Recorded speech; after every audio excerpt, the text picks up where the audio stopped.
अस्सलाम वालेकुम। I am Zuhaib Ahmad Anjum और आज हम जिस टॉपिक को कर रहे हैं वो है तो पुराना टॉपिक और इसके ऊपर मल्टीपल वीडियोस आपको मेरे नियर पेयर के लेक्चर्स में मिल जाएगी। लेकिन फिर भी हम आज एक रिकैप भी लेंगे और देखेंगे कि 2022 में जून से लेकर अक्टूबर तक इस टॉपिक के ऊपर इस इशू पे क्या हुआ। कुछ हिस्ट्री भी रिपीट करूंगा, मैं आपको 3 4 या 5 सालों की हिस्ट्री ब्रीफली कुछ स्लाइड्स में आपके साथ शेयर करूंगा और साथ आपको ये भी बताऊंगा कि पाकिस्तान के ऊपर इकोनॉमिक इम्पैक्ट इसका क्या हुआ। सबसे पहले अगर हम बात करें तो फाटफ क्या है। फाटफ एक ग्लोबल मनी लॉन्ड्रिंग के खिलाफ या फाइनेंसिंग ऑफ टेररिज्म के खिलाफ वॉच डॉग है जो कि इसकी इंप्लीमेंटेशन को ग्लोबली चेक करता है। This is what FATF is. और फाटफ की ग्रे लिस्ट क्या है। फाटफ की ग्रे लिस्ट में एक लिस्ट ऑफ कंट्रीज है जिसमें उन कंट्रीज को रखा जाता है जिनका मनी लॉन्ड्रिंग के खिलाफ जो की जो पॉलिसीज हैं या जो सिस्टम है और दहशतगर्दी को सपोर्ट करने वाली फंडिंग को रोकने का जो मैकेनिज्म है या प्रिवेंशन या इंसदाद का जो मैकेनिज्म है वो कमजोर हो। अब जिन कंट्रीज में इस तरह का मैकेनिज्म कमजोर हो उनको एक एक्शन प्लान दिया जाता है। अगर वो कंट्रीज विलिंग हों, अगर वो कंट्रीज विलिंग हों कि वो अपनी उन उन इश्यूज को रिजॉल्व करेंगे तो उनको फिर ग्रे लिस्ट के ऊपर डाला जाता है। अगर वो कंट्रीज विलिंग ना हो तो उनको फिर ब्लैक लिस्ट के ऊपर डाला जाता है। सो ये डिफरेंस है फैटफ की ग्रे लिस्ट में और ब्लैक लिस्ट में। पाकिस्तान को ग्रे लिस्ट किया गया। अच्छा, ये पहली दफा नहीं था कि पाकिस्तान को ग्रे लिस्ट किया गया। 8 में किया गया, उसके बाद 12 से 15 में भी किया गया। अब पाकिस्तान के ऊपर अगर हम लव हेट रिलेशनशिप की बात करें, इकोनॉमिक इंपैक्ट की बात करें तो तकरीबन 3 4 दफा 2008 में जब किया गया तो 3.76 बिलियन डॉलर का इकोनॉमिक लॉस हुआ पाकिस्तान को। 8 9 से 12 में किया गया तो तकरीबन 10 बिलियन डॉलर का लॉस हुआ। 15 से 18 में किया गया तो 0.92 बिलियन डॉलर का लॉस हुआ। टोटल अब तक जो है एस्टिमेट्स के मुताबिक तकरीबन 38 बिलियन यूएस डॉलर्स का लॉस पाकिस्तान की इकोनॉमी को फैटफ की ग्रे लिस्टिंग की वजह से हो चुका है। क्वेश्चन यह है कि पाकिस्तान ग्रे लिस्ट से निकल कैसे सकता है। याद रखें, फैटफ ने पाकिस्तान को 2 प्लान ऑफ एक्शंस दिए जिनकी डिटेल तमाम आपको प्रीवियस लेक्चर्स में मिल जाएगी, लेकिन यहां पर मैं उनका रिकैप देना आपको जरूरी समझता हूं। पहला जो फाटफ का जो इंपॉर्टेंट जो इसमें एक एलिमेंट था जिसकी वजह से पाकिस्तान को ग्रे लिस्ट में रखा गया वो ये था कि जो टेररिस्ट डेजिग्नेटेड हैं उनके बिहाफ के ऊपर अगर कोई बंदा या एंटिटी अगर एक्ट करता है तो उनको आप इन्वेस्टिगेट करें और प्रोसिक्यूट करें। इसी तरह से ये भी था कि आप प्रोपोर्शनेट और इफेक्टिव और डिसुएसिव सैंक्शंस लगाएं उन लोगों के ऊपर जो टेररिस्ट को फाइनेंस करते हैं। और इसी तरह से ये भी था कि आप टारगेटेड फाइनेंशियल सैंक्शंस लगाएं डेजिग्नेटेड टेररिस्ट के खिलाफ। सो ये जो है वो फाटफ की कुछ रिक्वायरमेंट्स थी पाकिस्तान से। अगर हम हिस्ट्री की बात करें तो पाकिस्तान को पहले 2008 से 10 और 12 से 15 के दौरान पाकिस्तान को फैटफ ने ग्रे लिस्ट किया। 2008 से अगर मैं बात करूं तो पाकिस्तान इस लिस्ट के ऊपर 2 दफा जो है वो एंड अप कर चुका है। 8 में पहली दफा, 12 में दूसरी दफा और 18 में तीसरी दफा। ये थर्ड टाइम है पाकिस्तान का इस लिस्ट के ऊपर। अब फैटफ की जो टाइमलाइन है पाकिस्तान के साथ वो मैं अगली 3 4 स्लाइड्स में आपके साथ शेयर करूंगा। ये आपको कंप्लीट हिस्ट्री और कंप्लीट टाइमलाइन ये 3 4 स्लाइड्स से मिल जाएगी ईयर वाइज। फरवरी 28 2008 को पाकिस्तान को फैटफ की ग्रे लिस्ट के ऊपर रखा गया और फैटफ ने यह कहा कि पाकिस्तान के एंटी मनी लॉन्ड्रिंग और काउंटरिंग फाइनेंसिंग ऑफ टेररिज्म जिसको सीएफटी कहते हैं, तो एएमएल एंटी मनी लॉन्ड्रिंग और CFT countering financing of terrorism ये अल्फाज इस्तेमाल करूंगा मैं। एएमएल और सीएफटी उसमें डेफिशिएंसीज हैं। फैटफ ने पाकिस्तान को ग्रे लिस्ट कर दिया गया। जून 2010 में पाकिस्तान को फैटफ की मॉनिटरिंग लिस्ट से निकाल दिया गया और ये कहा गया कि पाकिस्तान ने इन 2 काउंट्स के ऊपर प्रोग्रेस शो की है। इसी तरह से फरवरी 16 2012 में पाकिस्तान को फैटफ की ग्रे लिस्ट के ऊपर दोबारा डाला गया और यह कहा गया कि पाकिस्तान ने स्टैंडर्ड्स को कंप्लाई नहीं किया एंटी मनी लॉन्ड्रिंग से रिलेटेड और फाइनेंसिंग ऑफ टेररिज्म से रिलेटेड। फरवरी 26 2015 को पाकिस्तान को फिर ग्रे लिस्ट से निकाल दिया गया और कहा गया कि पाकिस्तान ने एक लीगल और रेगुलेटरी फ्रेमवर्क एस्टेब्लिश कर दिया है एएमएल और सीएफटी के मुतालिक जो फैटफ की रिकमेंडेशंस थी या सजेशंस थी स्टैंडर्ड्स उनको मीट करने के लिए। इसी तरह से जून 28 2018 को पाकिस्तान को ग्रे लिस्ट के ऊपर दोबारा डाला गया और रीजनिंग ये दी गई कि पाकिस्तान टेररिज्म फाइनेंसिंग को और एंटी मनी लॉन्ड्रिंग या मनी लॉन्ड्रिंग को रोकने में नाकाम रहा है। फिर क्या हुआ उसके बाद जो डेवलपमेंट्स हैं वो ईयर वाइज हैं और थोड़ा डिटेल में हैं क्योंकि ये लेटेस्ट या आखिरी दफा जब पाकिस्तान ग्रे लिस्ट हुआ तो ये उसके इवेंट्स हैं। अगस्त 16 2018 में पाकिस्तान के फैटफ ने डेफिशिएंसीज फाउंड की और 12 दिन की इंस्पेक्शन के बाद पाकिस्तान का जो एक्शन प्लान था उसके अंदर डेफिशिएंसीज फाउंड की गई।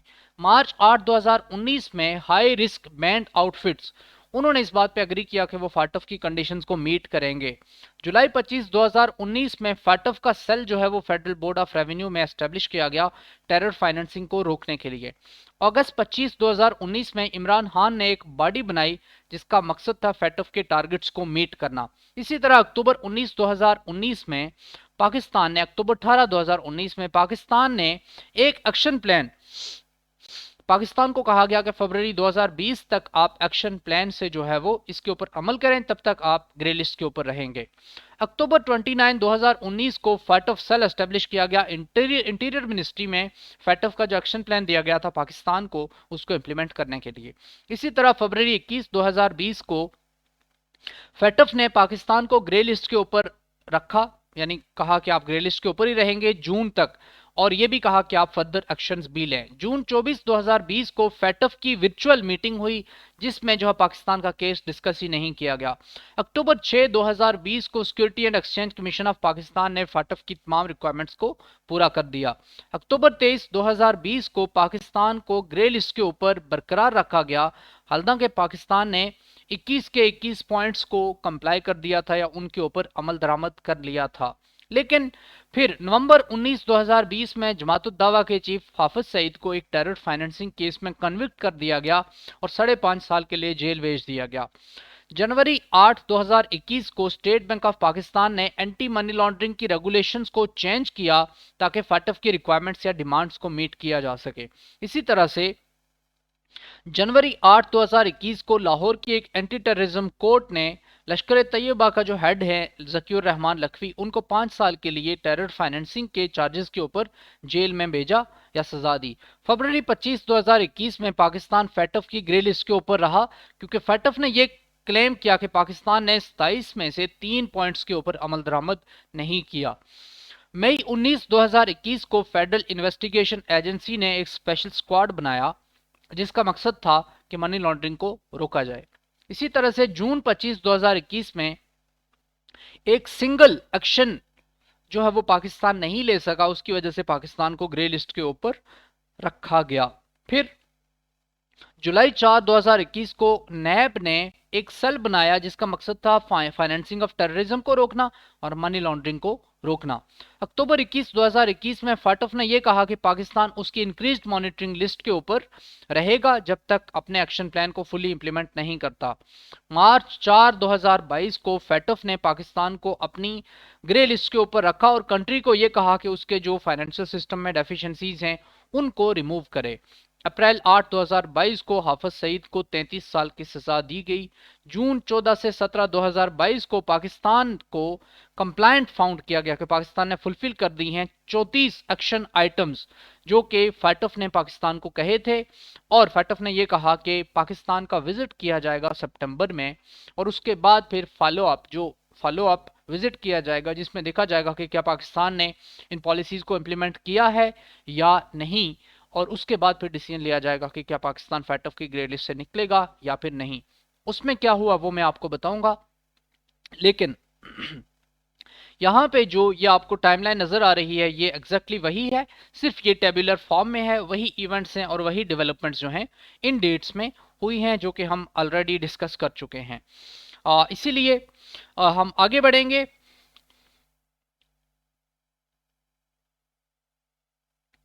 फैटफ और पाकिस्तान जून 2022 में क्या हुआ। फाइनेंशियल एक्शन टास्क फोर्स ने यह कहा कि पाकिस्तान उसकी उन कंट्रीज की लिस्ट में रखा जाएगा जिन्होंने के मनी लॉन्ड्रिंग और टेरर फाइनेंसिंग को रोकने के लिए तमाम एक्शंस नहीं लिए। फैटफ ने यह कहा कि पाकिस्तान को ग्रे लिस्ट से रिमूव किया जाएगा, लेकिन उससे पहले पाकिस्तान का एक विजिट किया जाएगा और विजिट में देखा जाएगा कि पाकिस्तान ने जो एक्शन प्लान्स लिए हैं क्या उनके ऊपर प्रोग्रेस ठीक है या नहीं। ये जो अनाउंसमेंट थी जून में मार्कुस प्लेयर की, जो कि फाइनेंशियल एक्शन टास्क फोर्स के प्रेसिडेंट हैं, ये पाकिस्तान की नई गवर्नमेंट के लिए जो है एक धचका थी क्योंकि पाकिस्तान ने ऑर्गेनाइजेशन के तमाम गोल्स को कंप्लाई कर दिया था। फैटफ ने यह कहा कि पाकिस्तान पूरी की पूरी 34 कंडीशंस 2 एक्शन प्लान पाकिस्तान के लिए फैटफ ने सेट किए थे उनको मीट कर चुका है। अच्छा, फिर यह हुआ कि फेटफ ने यह कहा कि पाकिस्तान की जो ऑन साइट इंस्पेक्शन है वो कब की जाएगी, अक्टूबर में की जाएगी, और उसके बाद जो है वो फॉर्मल अनाउंसमेंट की जाएगी कि क्या पाकिस्तान को फेटफ की ग्रे लिस्ट से निकाला जा रहा है या फिर नहीं। फेटफ ने पाकिस्तान को प्रेज किया कि पाकिस्तान ने, ऑर्गेनाइजेशन ने जो 2 एक्शन प्लान दिए थे उनको इंप्लीमेंट किया है। पेरिस बेस्ड ग्रुप ने पाकिस्तान को 2018 में ऐड किया था, और जो ग्रे लिस्ट उन कंट्रीज की है जो कि मनी लॉन्ड्रिंग और टेरर फाइनेंसिंग की, या जो फेटफ की जो टेरर फाइनेंसिंग की कंडीशंस हैं उनको वायलेट करते हैं, लेकिन जो ये कमिट करते हैं कि वो इन डेफिशिएंसीज को रिमूव करेंगे, उनको कहां पे रखा जाता है, उनको रखा जाता है फेटफ की ग्रे लिस्ट में। पाकिस्तान जो है उससे पहले 2018 में पाकिस्तान को ब्लैक लिस्ट करवाने की कोशिश की इंडिया ने और यूएसए ने, लेकिन पाकिस्तान ने ब्लैक लिस्ट होने नहीं दिया, क्योंकि पाकिस्तान ने कमिट किया कि वो फेटफ की इन कंडीशंस को मीट करेगा। तो ऐसा कंट्री जो कमिट ना करे उसको फिर ग्रे लिस्ट से हटा के ब्लैक लिस्ट में डाल दिया जाता है। अच्छा, now question is what would be the economic impact of FATF's grey listing on Pakistan. याद रखें $38 बिलियन का जो इकोनॉमिक लॉस है वो अब तक पाकिस्तान इनकर कर चुका है, जैसा कि मैंने आपको यहां पर एक स्लाइड में बताया था कि पाकिस्तान अब तक जो है वो $38 बिलियन का जो इम्पैक्ट है, जो नेगेटिव इम्पैक्ट है, ये calculated by the means of synthetic control method, $38 billion का जो लॉस है वो पाकिस्तान ने इनकर किया। यहां पे आपको पता चलेगा कि टोटल जो है वो कितना लॉस पाकिस्तान ने इनकर किया। टोटल लॉस जो है वो $38 बिलियन का पाकिस्तान ने इनकर किया। अच्छा, अब हम आगे बढ़ते हैं कि इकोनॉमिक इंपैक्ट फेटफ की ग्रे लिस्टिंग का पाकिस्तान के ऊपर क्या होगा।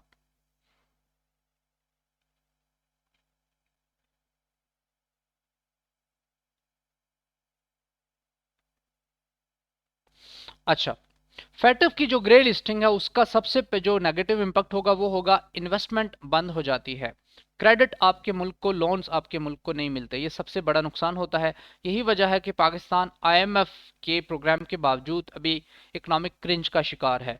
इसका जो दूसरा नुकसान होता है वो आपकी ट्रेड को होता है कि आपकी एक्सपोर्ट्स जो हैं वो बंद हो जाती हैं।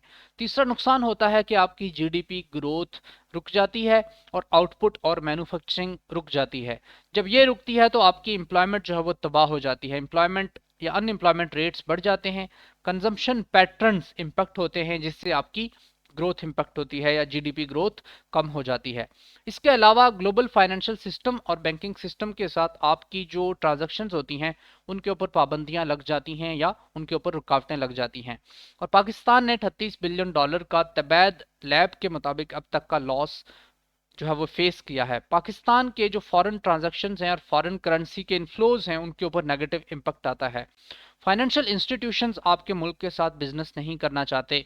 फेटफ का जो फ्राइडे डिसीजन था उसकी वजह से फाइनेंशियल इन्वेस्टर्स और कंपनीज जो है वो पाकिस्तान के साथ बिजनेस करना नहीं चाहेंगी। फिर ग्लोबल मार्केट से आपको फंड्स और एड और कैपिटल नहीं मिलता, और इसके अलावा जो है वो फाइनेंशियल सेक्टर जो है उसके ऊपर भी नेगेटिव इम्पैक्ट आ सकता है। फेटफ का जो पाकिस्तान की जीडीपी के ऊपर अब तक का इम्पैक्ट है उसमें आप देख लें, सिर्फ 2019 में ये इम्पैक्ट था $10 बिलियन का, और 2010 में अगर देखें तो $6 बिलियन का इम्पैक्ट था। अब तक जो टोटल इम्पैक्ट है वो हम आपको बता चुके हैं कि $38 बिलियन का टोटल नेगेटिव इम्पैक्ट फेटफ की ग्रे लिस्टिंग का था। अच्छा, अब हम अगली बात करते हैं। सितंबर में फेटफ की जो टीम थी उन्होंने पाकिस्तान का विजिट किया, और पाकिस्तान का विजिट करने के बाद उन्होंने अक्टूबर में अनाउंस करना था कि क्या पाकिस्तान को ग्रे लिस्ट से निकाला जा रहा है या नहीं। पाकिस्तान ने जो स्टेटमेंट दी फेटफ के सितंबर में विजिट को, उसको कहा कि बड़ी कॉम्प्रिहेंसिव और बड़ी कंप्लीट और एक फ्रूटफुल किस्म की जो है ये विजिट रहा है। लेकिन फेटफ की तरफ से ऐसी कोई अश्योरेंस अब तक नहीं आई कि क्या पाकिस्तान को ग्रे लिस्ट से निकाला जा रहा है या नहीं। एक्सपेक्ट ये किया जा रहा है या थिंकिंग ये है कि शायद अक्टूबर 2022 में पाकिस्तान को ग्रे लिस्ट से निकाल दिया जाए, लेकिन इसके चांसेस कम हैं। देयर इज अ पॉसिबिलिटी कि फरवरी 2023 तक पाकिस्तान को ग्रे लिस्ट में रिटेन किया जाए, और पाकिस्तान से ये भी कहा जाए कि आपने जो एक्शंस लिए हैं उनकी सस्टेनेबिलिटी इसको चेक किया जाएगा और हो सकता है कि बात फरवरी 2023 या फिर जून 2023 की प्लीनरी तक भी चली जाए। अल्दो पाकिस्तान ने 34 के 34 एक्शन आइटम्स जो हैं उनके ऊपर लार्जली कंप्लाइंट है, पाकिस्तान ने एक्शन ले लिए हैं, but still due to political reasons, due to Indian involvement, ऐसा लगता नहीं है कि पाकिस्तान को FATF any time sooner grey list से निकालेगा। So that's all for FATF and Pakistan up till now. कोई और मेजर डेवलपमेंट हुई तो हम डेफिनेटली उसको किसी और वीडियो में कवर करेंगे। Stay tuned for more. Allah Hafiz.